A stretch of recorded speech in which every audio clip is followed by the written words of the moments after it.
बिहार चुनावी मोड में आ चुका है। अक्टूबर नवंबर में होने वाले विधानसभा चुनाव के लिए अभी से ही जोर आजमाइश शुरू हो गई है। कांग्रेस भी पूरी दमखम के साथ इस बार चुनाव में उतरना चाहती है। इसका अंदाजा इसी से लगाया जा सकता है कि एक महीने के अंदर 2 बार राहुल गांधी पटना आ चुके हैं।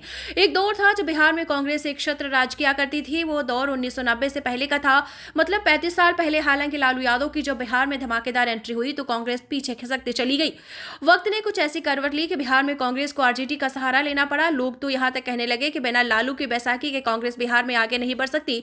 इस मिथक को तोड़ने की कई बार कोशिश हुई, पर बार बार असफलता ही मिली है।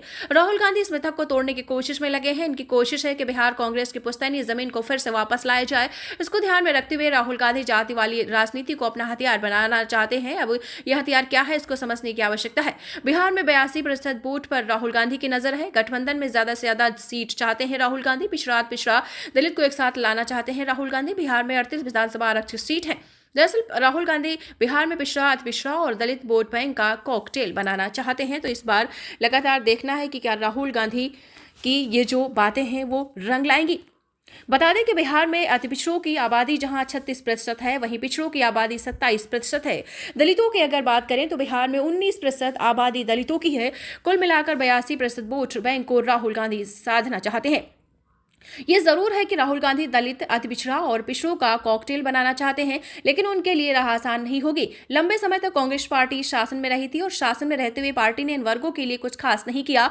अखिलेश यादव ने कांग्रेस पार्टी को आईना भी दिखाया। देखना होगा कि राहुल गांधी का प्रयोग कितना सफल रहता है। राहुल गांधी जातिगत जनगणना को जहां मास्टर स्ट्रोक बनाते हैं, वहीं बिहार में बिहार प्रयोग के लिए राहुल गांधी ने फॉर्मूला तैयार कर लिया है। दलित समुदाय से आने वाले जगलाल चौधरी की जयंती में आकर राहुल गांधी ने पासी समुदाय को भी संदेश देने की कोशिश की। आपको बता दें कि बिहार में 1.8% आबादी पासी समुदाय की है। राहुल गांधी ने कहा कि हम जातिगत जनगणना कराकर यह देखने की कोशिश करेंगे कि किस जाति की भागीदारी कितनी है। व्यवस्थापिका, कार्यपालिका और न्यायपालिका के अलावा कॉर्पोरेट में भी हम दलितों की भागीदारी सुनिश्चित करेंगे। दलितों की भागीदारी लगातार कम की जा रही है। आउटसोर्सिंग में दलितों को जगह नहीं मिलती है। संविदा पर भी दलित उपेक्षित रह जाते हैं। ये लड़ाई हम आगे जारी रखेंगे। दलितों को अपने पक्ष में गोलबंद कर कांग्रेस पार्टी की नजर बिहार के आरक्षित सीटों पर है। बिहार में कुल 38 विधानसभा की आरक्षित सीटें हैं। फिलहाल बिहार में विधानसभा की 4 आरक्षित सीटों पर कांग्रेस का कब्जा है। राजापाकर, चेनारी, राजपुर और कुटुंबा विधानसभा सीट कांग्रेस के खाते में है।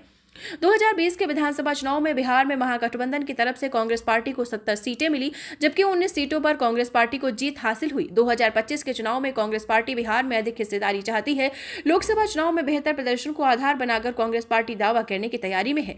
बता दें कि 2010 में विधानसभा चुनाव परिणाम में कांग्रेस 4 सीटों पर सिमट गई थी, जबकि 2015 में कांग्रेस 27 सीटें जीती थी। अब सवाल उठता है कि आखिर किस आधार पर कांग्रेस ज्यादा सीटों की चाह रख रही है। दरअसल लोकसभा चुनाव के दौरान कांग्रेस पार्टी ने सीटों के बंटवारे के आधार पर राष्ट्रीय जनता दल से बेहतर प्रदर्शन किया था। पार्टी को 3 सीटें मिली थी। पप्पू यादव को अगर जोड़ लें तो आंकड़ा 4 पहुंच जाता है। कांग्रेस पार्टी ने सासाराम, कटिहार और किशनगंज सीट पर जीत हासिल की। दलित के लिए आरक्षित सीट पर कांग्रेस पार्टी का लोकसभा चुनाव के दौरान बेहतर प्रदर्शन था। बिहार में 18% आबादी मुस्लिम वोटर की है। कहा जा रहा है कि मुस्लिम वोट बैंक को लेकर राहुल गांधी गंभीर नहीं है। राहुल की नजर दलित वोट बैंक पर है। दलितों के साथ राहुल गांधी पिछड़ों को भी जोड़ना चाह रहे हैं।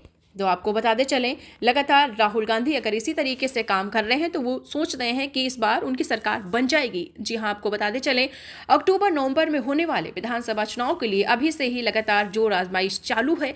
कांग्रेस पूरी दमखम के साथ इस बार चुनाव में उतरना चाहती है। इसका अंदाजा इसी से लगाया जा सकता है कि एक महीने के अंदर 2 बार राहुल गांधी पटना जा चुके हैं। एक दौर था जब बिहार में कांग्रेस एक छत्र राज किया करती थी। वो दौर 1990 से पहले का था, मतलब 35 साल पहले। हालांकि लालू यादव की जब बिहार में धमाकेदार एंट्री हुई तो कांग्रेस पीछे खिसकती चली गई।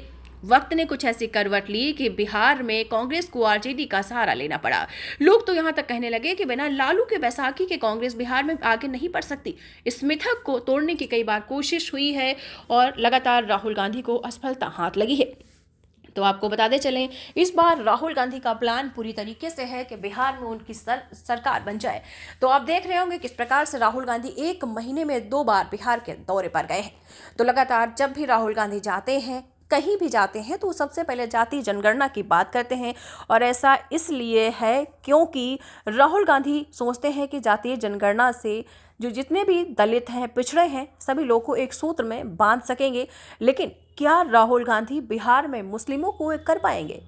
हालांकि आपको बताते चले, राहुल गांधी मुस्लिमों को एकजुट करने में नहीं लगे हैं। उनका जो मकसद है वो दलित है और इसीलिए वो जाति जनगणना की जो बातें हैं वो बार बार करते हैं। खैर, ये तो आने वाला वक्त ही बताएगा कि आखिर बिहार में किसकी सरकार बनेगी। लेकिन ये जो मुकाबला होगा, इस बार का मुकाबला बहुत ही दिलचस्प होगा। जिस प्रकार से कहा जाता था कि आज से 35 साल पहले बिहार में कांग्रेस की सरकार थी, लेकिन जब से लालू प्रसाद यादव के बिहार में एंट्री हुई है, जब से लालू प्रसाद यादव ने बिहार में एंट्री करी है, तब से लालू प्रसाद यादव की लगातार सरकार बनी जा रही है और लगातार लालू प्रसाद यादव के शासनकाल में दूसरा कोई एंट्री नहीं ले पाया है। तो इस बार लालू यादव का मन है कि तेजस्वी यादव मुख्यमंत्री बन जाए। हालांकि बहुत मौकों पर लालू यादव कहते भी हैं कि तेजस्वी यादव को मुख्यमंत्री हम लोग बनाएंगे।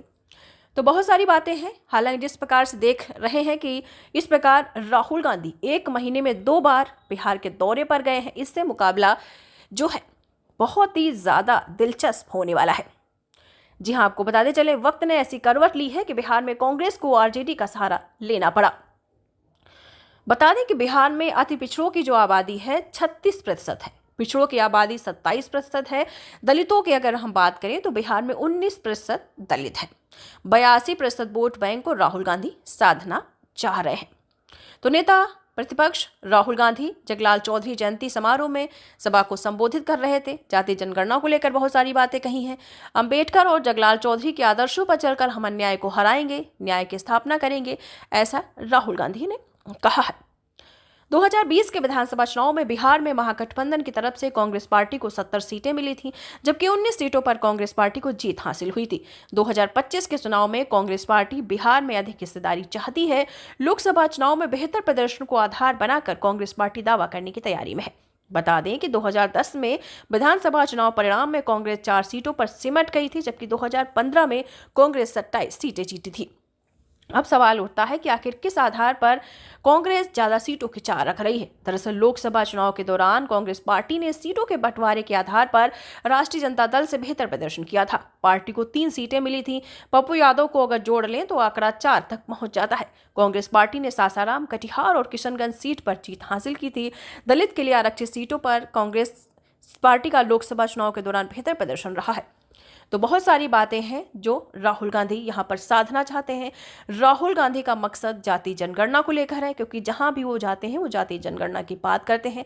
खैर, इस खबर के बारे में आपकी क्या राय है, आप कमेंट्स बॉक्स में अपनी कमेंट देकर बता सकते हैं कि आप राहुल गांधी, क्या बिहार में राहुल गांधी की सरकार बनेगी या तेजस्वी यादव की सरकार बनेगी। तो जो भी आपका जवाब है और कमेंट्स बॉक्स में कमेंट ज़रूर करें और आपको ये खबर कैसी लगी अपने विचार साझा करें।